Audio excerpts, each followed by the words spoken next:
Newton is the first product from Apple to have a button labeled Assist. Tap it, and you open a whole new world of possibilities. Number 20, the DMC-12. This one may come as a surprise considering it has unending popularity, a rabid fan base, and pop culture cred courtesy of its use in Back to the Future.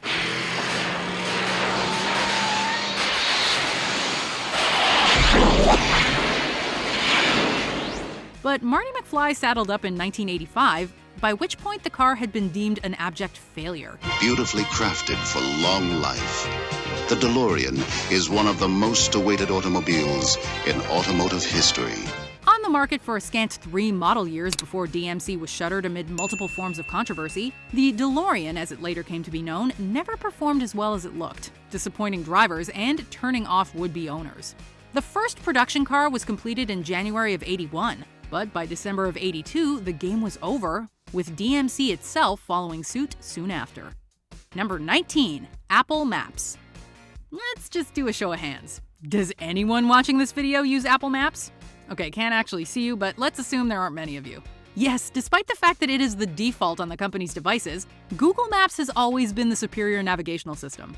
Tim Cook even issued a public apology for all of the problems the application had. Some of these problems included misspelled place names and locations being placed miles from where they actually were. We admit Apple Maps has come a long way since it was launched in 2012 and was riddled with issues, but its poor reputation has remained. Don't tell me this is Zune bad. I'm sorry, Gavin. It's Apple Maps bad. Number 18, Segway. This is the world's first self-balancing human transporter. Unlike many of the other products on this list, the Segway is actually still in production, but it has certainly fallen from grace since it was first introduced back in 2001, to the excitement of local dads and mall cops everywhere. The problem was the astronomical hopes of the Segway's creator. The intention was to have the product completely revolutionize how humans got around in urban areas. Fly, Segway, fly! But there was just something undeniably dorky about it, and it wasn't adopted nearly as fervently as its producer had hoped. In an unfortunate turn of events, the product's viability died with the company owner Jimmy Heselden, who was killed when he fell off a cliff while riding his Segway scooter through the English countryside. Number 17, Colgate Kitchen Entrees.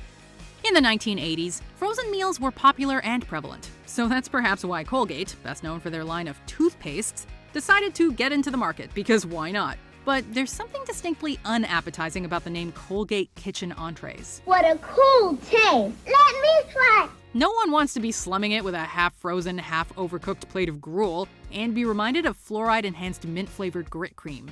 Anyone who's ever had a glass of OJ after brushing their teeth knows toothpaste and food do not mix. Sorry, but we will pass on this one. Number 16, Coors Rocky Mountain Sparkling Water. You will start to notice a trend on our list that many of the entries involve companies leaving their comfort zones in an attempt to branch out into new markets. Coors Rocky Mountain Sparkling Water is a prime example of this. In 1990, when the product was released, Coors was one of the most successful brewing companies in America. And while their beer was popular across many demographics, one they were not hitting was the sparkling water crowd. But people didn't want to drink bubbly water that perhaps tasted like ultralight beer, and the trademark expired a few years after launch. Number 15, Virtual Boy. In the mid-90s, Nintendo was thriving. Their Super Nintendo, released in 1990, was a massive success, but a few short years later, they delivered a serious flop. The Virtual Boy was marketed as the first 3D gaming console, and there were many issues in development, causing it to be released before it was properly finished. I know they're really bad for your eyes, so you could only play them 20 minutes at a time. The company had decided to shift its focus onto their next idea, the N64, and they were right to do so. The Virtual Boy was a big disappointment, with poor 3D effects and a big price tag, not to mention concerns of it affecting the health of users. Number 14, Microsoft Bob. Back in 1995, the masses weren't exactly computer savvy, so we can understand the thinking behind the launch of the Microsoft Bob. This was an operating system interface that made your desktop look like a house, with each application corresponding to a regular household item. The whole point is that you don't have to find the clock application somewhere in your computer. You can just think, hey, look, there's a clock, click on it. The idea wasn't a terrible one, but it used a ton of processing power, which most home computers didn't have in excess in 1995. It was discontinued shortly after launch. To make matters even worse, it gave the world Clippy, and perhaps worse still, Comic Sans was actually invented for use in Microsoft Bob, even though they didn't end up using it on the interface. Number 13, HD DVD. Remember back in the late aughts when people had to decide whether to commit to HD DVDs or Blu-ray? There was a race to replace, or at least improve upon, the DVD, and Toshiba threw their hat into the ring with the HD DVD. High-def DVD is really an improvement over old DVD. It's the same technology, that's why they didn't change the name. There wasn't anything wrong with the HD DVD per se, but it simply lost the war against Blu-ray, and 2 years after its release, it was discontinued. Unfortunately for consumers, many had invested in HD DVD players which were essentially made obsolete, or at least of limited use. Although some may now say the same about physical media in general, so is there a real winner here? Number 12, the Arch Deluxe. Over the years, McDonald's has introduced dozens of new menu items. Some are hits and some are definite misses. The Arch Deluxe was marketed as a burger with a grown-up taste, and the ad campaign focused on getting adults with sophisticated palates to try it. The soft, comforting potato roll, I'm in the zone, all layered together in one symphony of taste. The company spent over $300 million on development and marketing for the Arch Deluxe, and yet it didn't meet sales expectations. There was nothing in particular wrong with the burger, which was pretty standard with additions like peppered bacon, leaf lettuce, and a special mayo and mustard sauce. Arch. Daryl? The new Arch Deluxe? Yeah. I was gonna say that. But consumers just weren't biting, and the Arch Deluxe went McBye-bye soon after. Number 11, Zune. Back in the mid-aughts, it was tough to compete with Apple's hugely successful iPod, but some companies tried anyway to varying results. Microsoft produced its own MP3 player called the Zune, which was released in 2006 and managed to stick around until 2012, though in the latter years it was definitely not selling much. The performance of the Zune never quite matched up to that of its competitors, and in an embarrassing instance in 2008, most of the 30GB Zunes completely stopped working on New Year's Eve because they forgot to account for the extra day in the leap year. I stood in front of a case of iPods and I bought a Zune. What's a Zune? Yep, exactly. Number 10, Easy Squirt Colored Ketchup.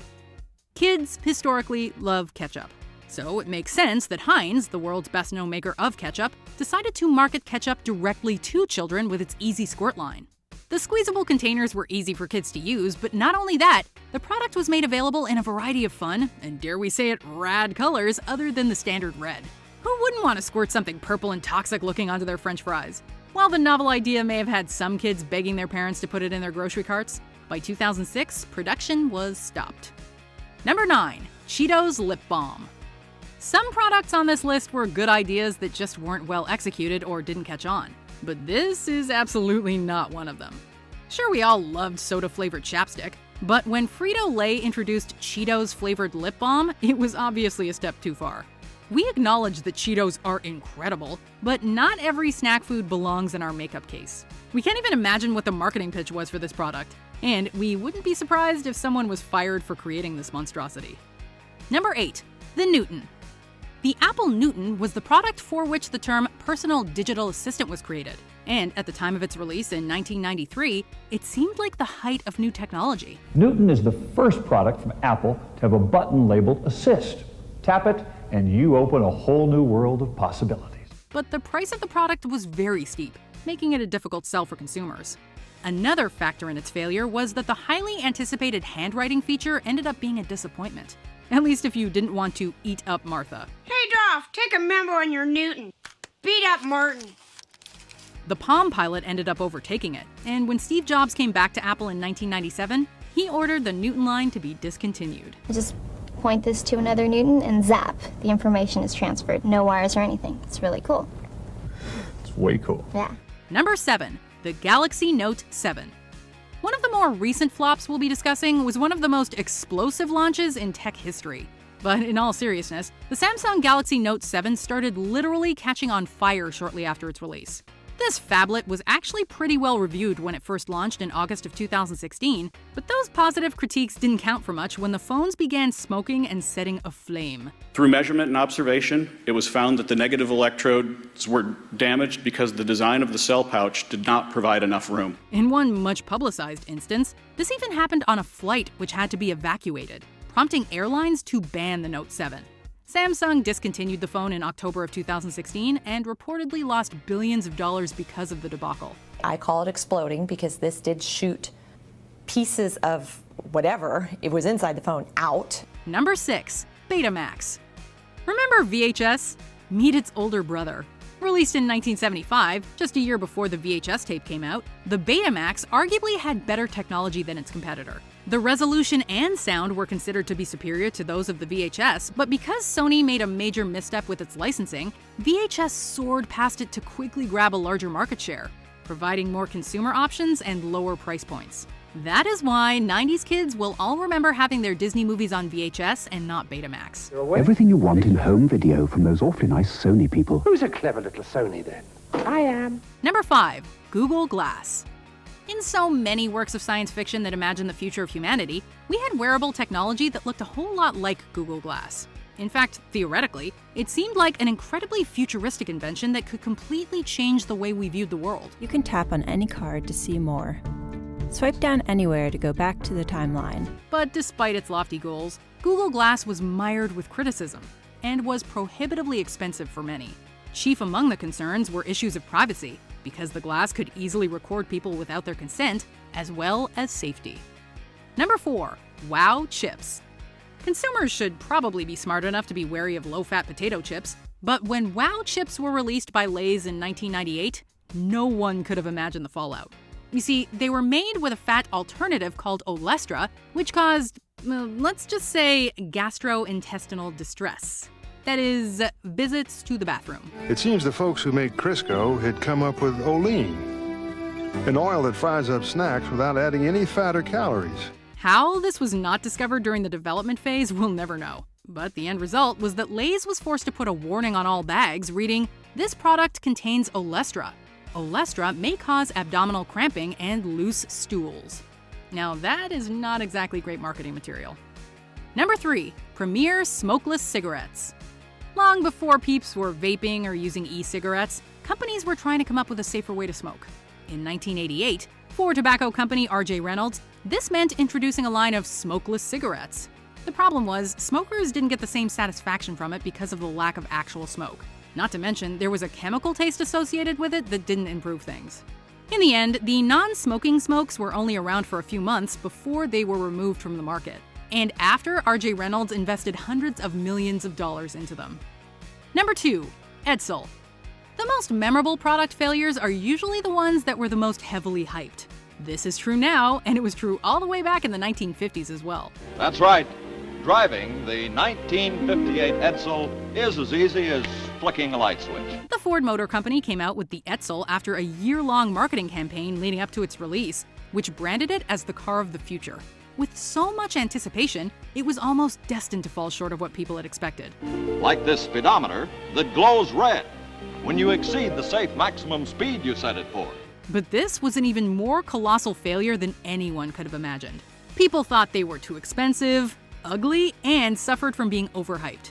In short, the Edsel never picked up traction. I gotta say, I personally have an affinity for a few of these products. Obviously, the DeLorean. And I don't know if you ever had the Arch Deluxe from McDonald's, but I gotta say it was delicious, even though I was in no way the intended market for it.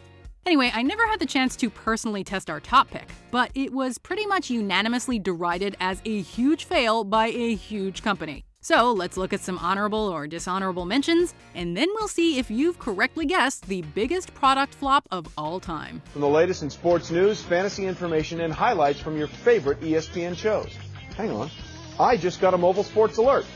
Video alerts right on my phone. Up to the second scores. Legendary Harley Davidson, au toilette pour hommes.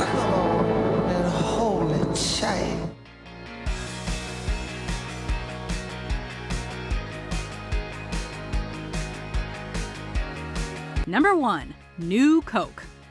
If it ain't broke, don't fix it. This was a lesson that the Coca-Cola Company clearly did not internalize when they came up with the idea for New Coke in the 80s. It tastes like the 80s. There you go. There you go. We're not sure why they decided to mess with a good thing, but when they reformulated their popular cola beverage to more closely align with popular tastes at the time, the reaction was overwhelmingly negative. Several years later, Pepsi tried a similar tactic with Crystal Pepsi, which was clear and caffeine-free and was similarly unsuccessful. Curious parties and latecomers got a second chance to try New Coke in 2019, however, when it was re-released as a cross-promotion with Stranger Things. You're late. Coca-Cola is it. Did you enjoy this video? Check out these other clips from WatchMojo, and be sure to subscribe and ring the bell to be notified about our latest videos.